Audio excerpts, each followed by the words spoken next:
The gentleman from Indiana is recognized for 1 hour. Mr. Speaker, for the purpose of debate only, I yield the customary 30 minutes to the gentlewoman from New Mexico, pending which I yield myself as much time as I may consume. During consideration of this resolution, all time yielded is for the purpose of debate only. Mr. Speaker, I ask unanimous consent that all members have 5 legislative days to revise and extend their remarks. Without objection. H.Res. 298 provides for consideration of 2 measures, H.R. 734 and H.J.Res. 42. The rule provides for H.R. 734, the Protection of Women and Girls in Sports Act, to be considered under a structured rule with 1 hour of debate, equally divided and controlled by the chair and ranking minority member of the Committee on Education and the Workforce or their designees, and provides for 1 motion to recommit. The rule also provides for consideration of H.J. Res. 42, disapproving the action of the District of Columbia Council in approving the Comprehensive Policing and Justice Reform Amendment Act of 2022 under a closed rule with 1 hour of debate, equally divided and controlled by the chair and ranking minority member of the Committee on Oversight and Accountability or their designees.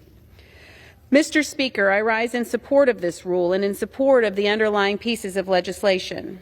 The Protection of Women and Girls in Sports Act would reaffirm the principle of fairness and the opportunity within Title IX by specifying that sex shall be recognized based solely on a person's reproductive biology and genetics at birth. I'm going to say something I never thought I would have to say on the House floor, in Congress, or anywhere for that matter, but here it is.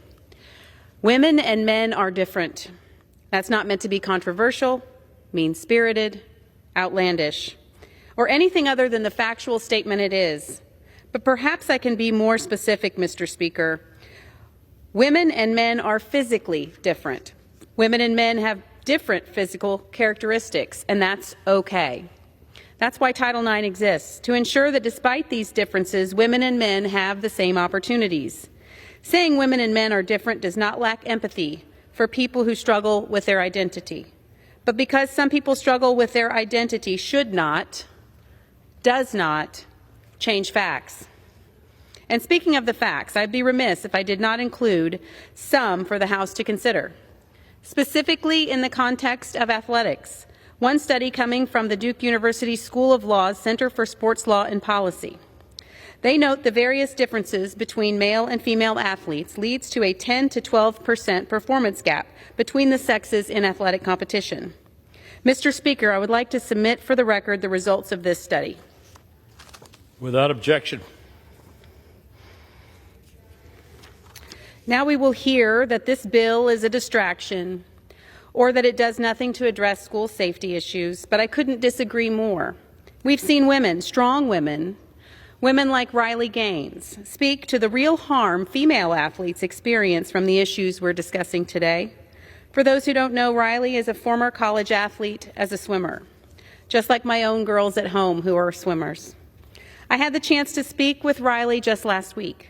She shared stories on how this problem has been branded from the left as taking away inclusiveness, when in reality it's taking away opportunities from our female athletes. Women are becoming collateral damage.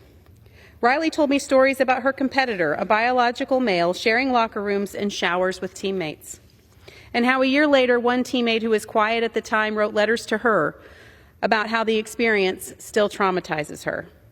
Riley also shared a story of how when that same biological male competitor won, she was asked to step away from the medal podium photo. The sport she loved had been reduced to a photo op. That's not progress. It's quite the opposite. Riley reminded me that her story is not unique. In fact, I have a list provided by Concerned Women for America where they've documented over 100 instances of women needing the type of protection that H.R. 734 would provide. So what do we know after all of this debate? We know that women and girls like Riley have to face legitimate safety and privacy concerns associated with sharing locker rooms with competitors of the opposite sex. Women and girls have to face physical safety concerns. For example, there's a story of a biological male in North Carolina participating in women's volleyball. This biological male spiked the ball so forcefully into the face of a female competitor that he seriously injured the young girl and caused lasting damage to her. Or the story of Tamika Brents, an MMA fighter who had her skull fractured and a concussion within 2 minutes of fighting a transitioned fighter, Fallon Fox. Women and girls have to face the lack of a level playing field and stolen opportunities that come with it. As Riley speaks to so eloquently, the fact that these biological men steal championships and associated opportunities from women, and she would know. Prior to transitioning, Leah Thomas, her competitor, was ranking in the mid-500s in the men's competition, but after transitioning and competing against biological women, finished first. If this does not illustrate the unfairness of allowing biological males to compete in women's sports, I don't know what will.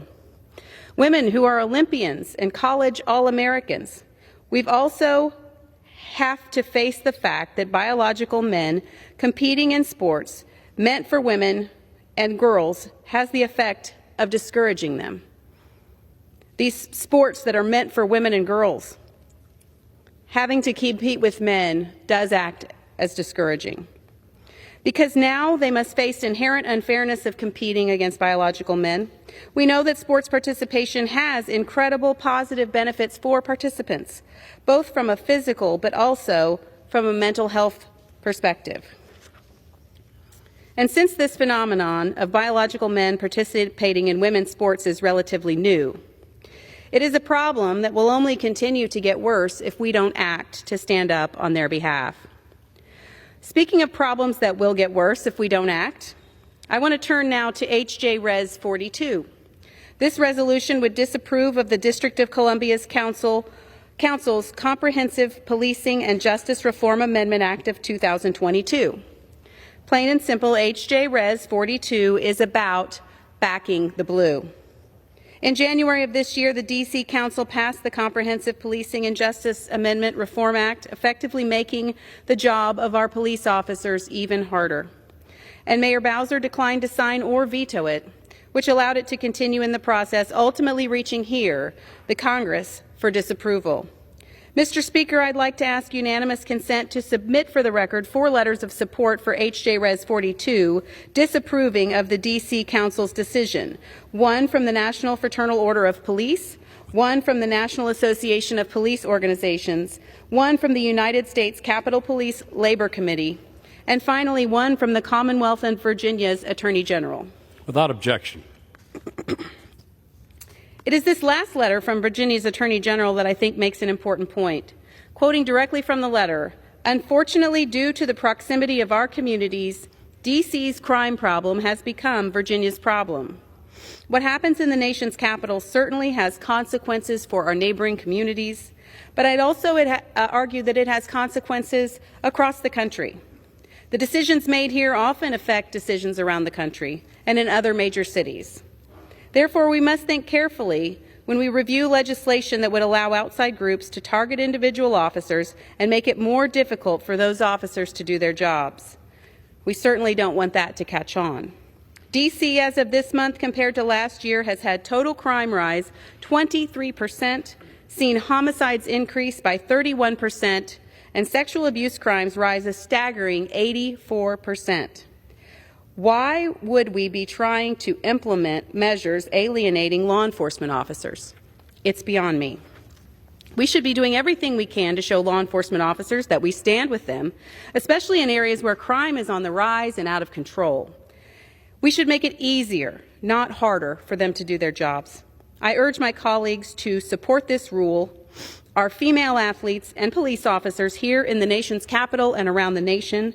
With that, I reserve the balance of my time.